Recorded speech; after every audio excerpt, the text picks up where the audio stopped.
Just give you a little background on myself. My name is Anthony Tortola. I'm with Suse. I've been with Suse now for roughly 16 years, which seems to be a lifetime in this industry. Before that, I came actually out of the banking industry, and even before that, I was actually in the entertainment industry. So I kind of I've seen kind of different backgrounds and people's behavior. And the first two presentations were fantastic. Really did talk about how the human behavior is something that does change the landscape of what we do every day. And with that, and to give you a little background, why did that change? There we go. Um, the past few years have been a challenge for all of us, and not just us, businesses also have been impacted as well. Changes in our behavior and how we work, even how we socialize, has been, to use an overused word, unprecedented. And businesses had to adapt or with this behavior or run the risk of being out of business. The banking industry, the financial industry really has been affected by this change as well. One of the things that's really changed, why did that change? Okay.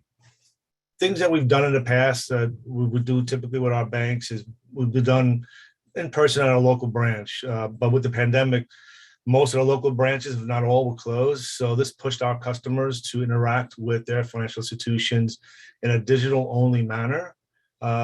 They were, sometimes perform these transactions, whether, from their mobile phone or through the bank's online presence.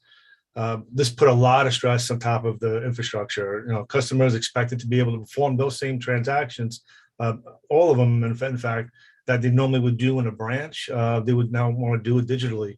And they expected the same, if not better, customer experience than they had in the past. The thing that actually continued to add to the challenge was not only did they want to be able to perform these tasks, but they wanted the results in near time.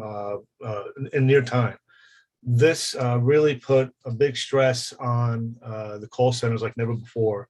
Call center volumes rose exponentially. And those calls could come in either via the phone, via chat, or email, but clearly banks needed to pivot their business like never before. Some of the other changes we saw, how people wanted to pay. The move to contactless payments were driven out of safety concerns and could comprise of different methods, whether it was a tap of the phone, a tap of a smart watch, or even something as simple as pointing your phone into a QR code and paying your tab at a local restaurant. MasterCard reported a rise in contact payments was 2.5 times than it was at the beginning of the pandemic. And the changes in the way customers wanted to behave, not only was them wanting to pay digitally, but 68% of customers surveyed said they chose to shop at locations that offered contactless payments over those who did not. So this really did put pressure on the financial institutions to now change. And what this really meant for the banking industries was that really one thing was a mass surge in digital transactions tested their ability to provide the same, if not better, customer experience than they have in the past. Some banks chose to adopt cloud technologies, moving to the public cloud. Some chose to use AL, ML in their chatbots to try to get some kind of garner some kind of data out of that. And some even tried to scale their legacy applications. But banks found that there's still a large gap in where they were and where they needed to be. They found that their actions they took on early in the pandemics were really reactionary to the unprecedented change, and they were not prepared for such a change. And as a result, the pandemic had a huge impact on their operations. In short, we say that the banks lack digital resiliency. What do we mean by that? This is IDC's definition of digital resiliency. It's the ability for organizations to rapidly adapt to business disruptions by leveraging digital capabilities, not only to restore business operations, but also capitalize on changing conditions.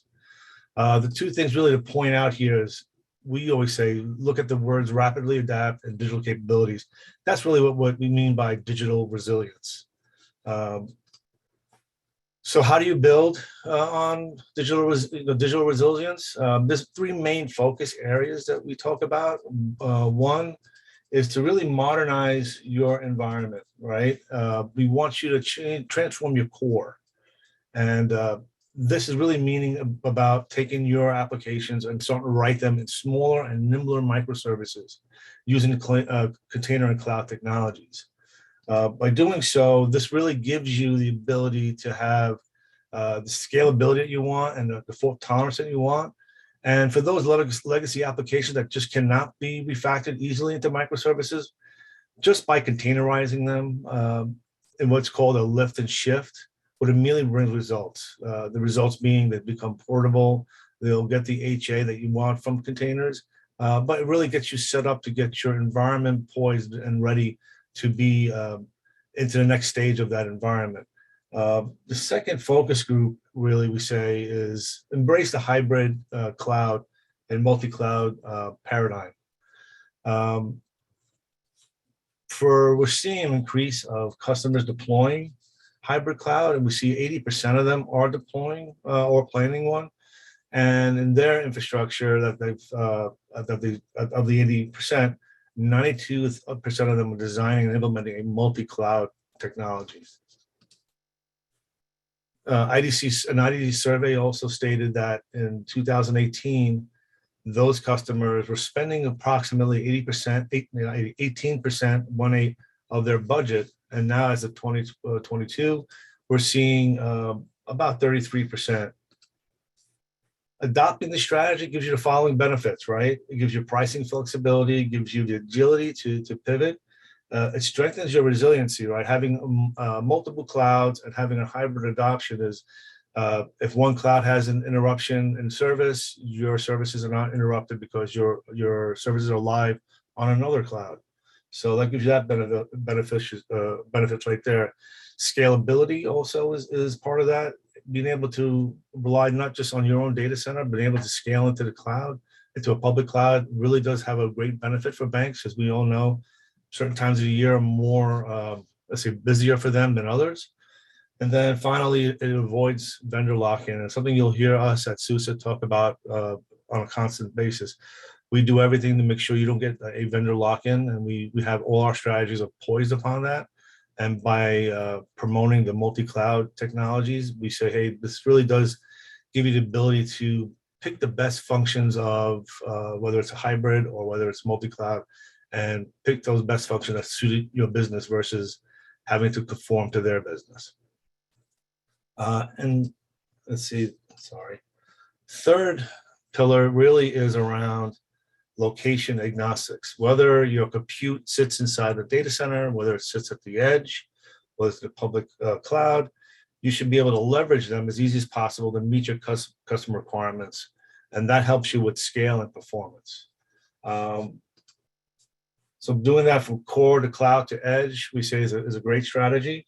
Having your applications portable, making sure that application that runs well in your data center will run well in the public cloud. And but on top of that, there's things you have to do and make sure you have your constant policies that apply across the three different kind of platforms. And then you want to have centralized management. Okay.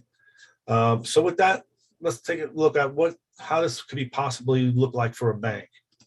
So here you are, you have your data center represented in the orange, and you have a contract that gives you public cloud access to the three major cloud providers.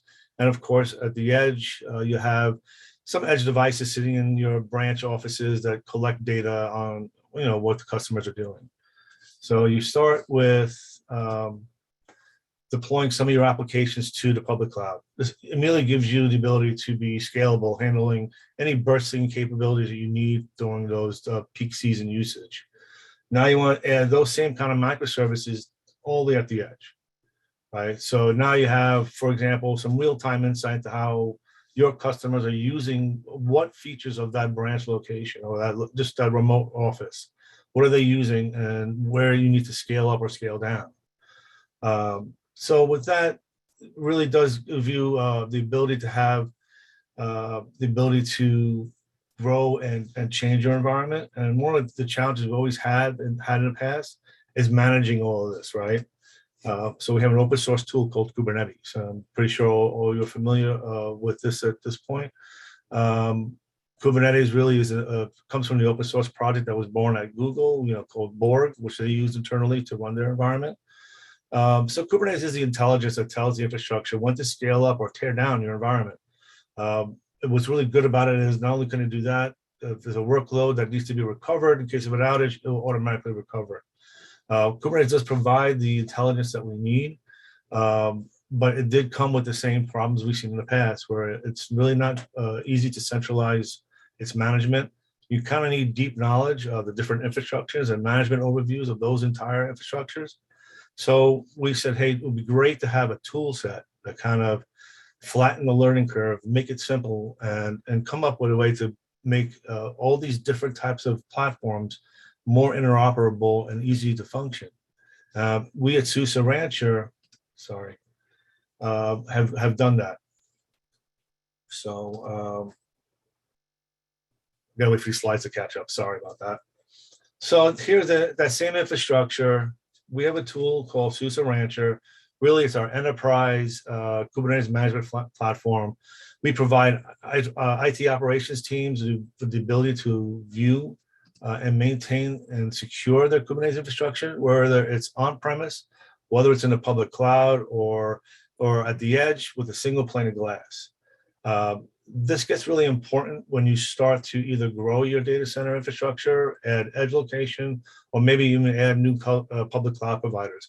You could just plug them into our Suse Rancher infrastructure and then start deploying that additional infrastructure and workloads as needed, all the while providing security policies consistent across all the different platforms.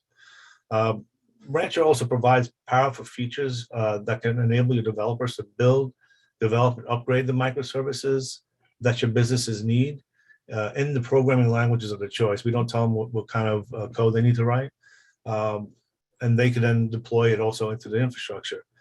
Without Suse Rancher, you would need to really learn the different management consoles across each of the, just say, the public cloud providers, whether or the edge solutions or your on-prem solutions. And then you'd have to have a strategy to be able to manage and patch and secure that environment across the different platforms. And then you'd also have to then develop the expertise around each different type of environments. And that expertise would have to include stuff on how to gather information about performance, how to monitor and secure, and then troubleshoot. With Suse Rancher, we provide that consistent and policy-driven security to manage these ever-changing environments. And what's great is we have one customer that's in the financial institute. We have more than one customer. We have one that actually went out and actually did a public reference for us. As we know, in the financial sector, they may let you use their logo, but most of the time they don't let you talk about what you do for them because they think that's part of the secret sauce. And to a certain degree, I do agree with that. There's a bank that's the second largest bank in the African continent called ABSA. I hope I'm getting that right. ABSA offers an integrated set of products and services across not only commercial but personal banking, but it also offers services for wealth and investment management and insurance. A couple of years ago, ABSA had two goals in mind. First, they really wanted to get their new services to market quickly. And to achieve this, they knew that they had to have an efficient way to gain the real skill set without accruing those costs being having the headcount and training that would be required across the different platforms.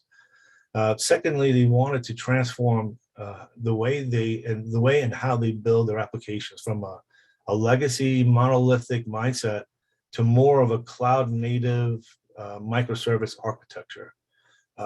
Part of this, they wanted a new style of application to be able to run not only in their infrastructure, whether it's a data center at the edge, but also the public cloud or anywhere at that point. They wanted to do it in the same fashion where it's something special for running in the data center versus running it in the cloud. With this requirement, they also wanted the applications to be fully portable and scale in an instance.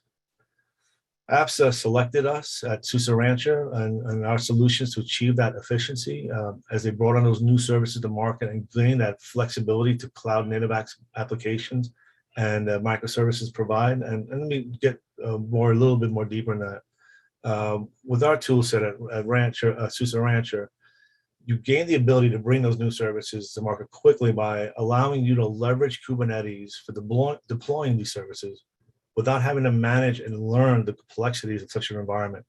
Those who have Kubernetes in their environment know it's a very complex set of tools. And we always say it's a loosely jumbled set of API calls With Rancher, we allow you to go ahead and deploy that as an object. So there's no longer the need to know all where the plugs go into. It just basically goes right in.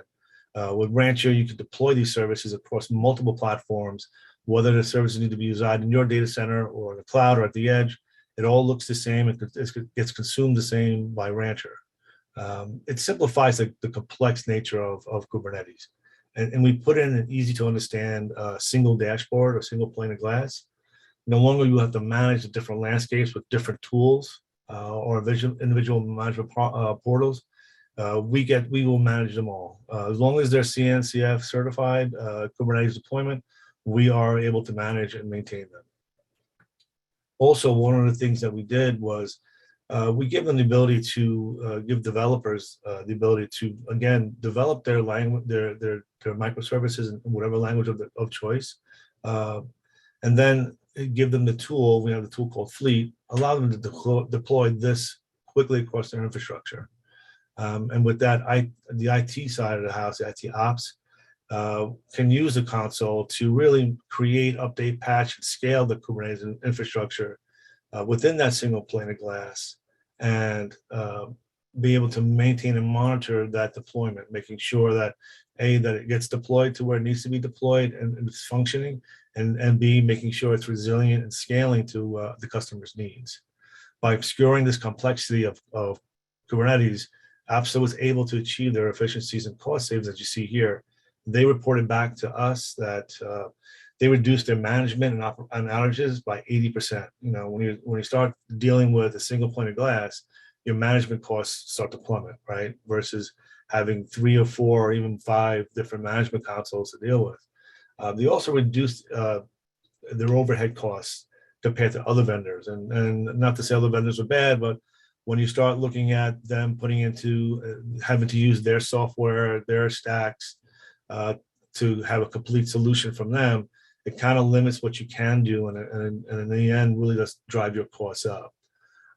So in the end, Apsa was really able to transform its legacy infrastructure into one that allowed the bank to really grow quickly, pivot when the market changed, and it changed without warning. I mean, I always go back to saying, I think about, I don't even remember how I did my shopping before or my banking before the pandemic.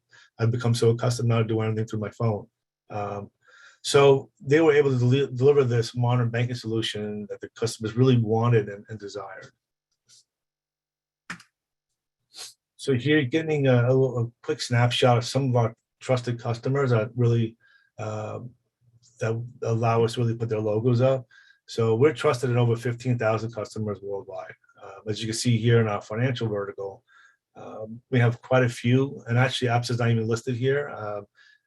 We have a lot. We have a really deep wealth of knowledge in this vertical, but we're not limited to this vertical. As you can see, we do everything from retail, information technology, all the way down to manufacturing. I'd say down to, but across to manufacturing and automotive.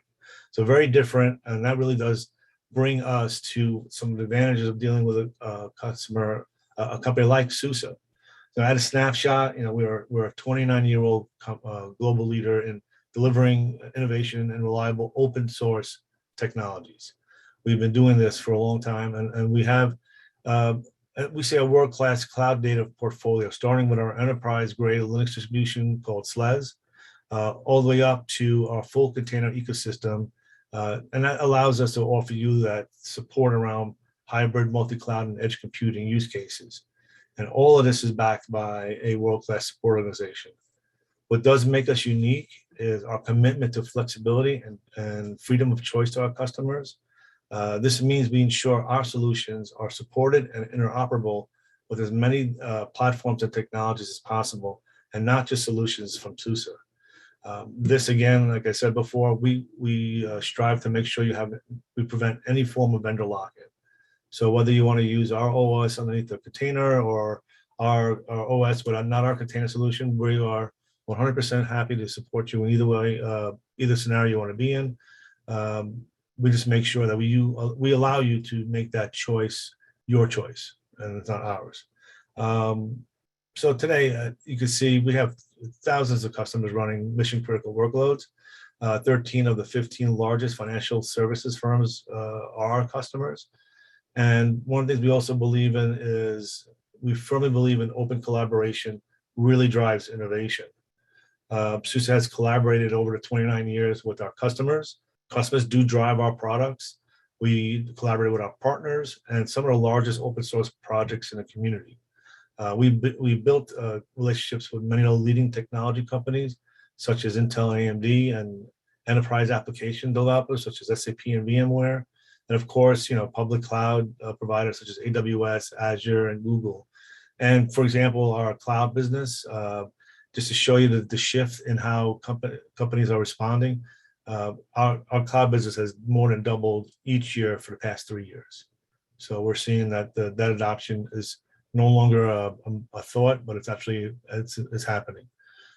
We do also invest a lot in industry initiatives and associations, around cloud native, 5G, and automotive.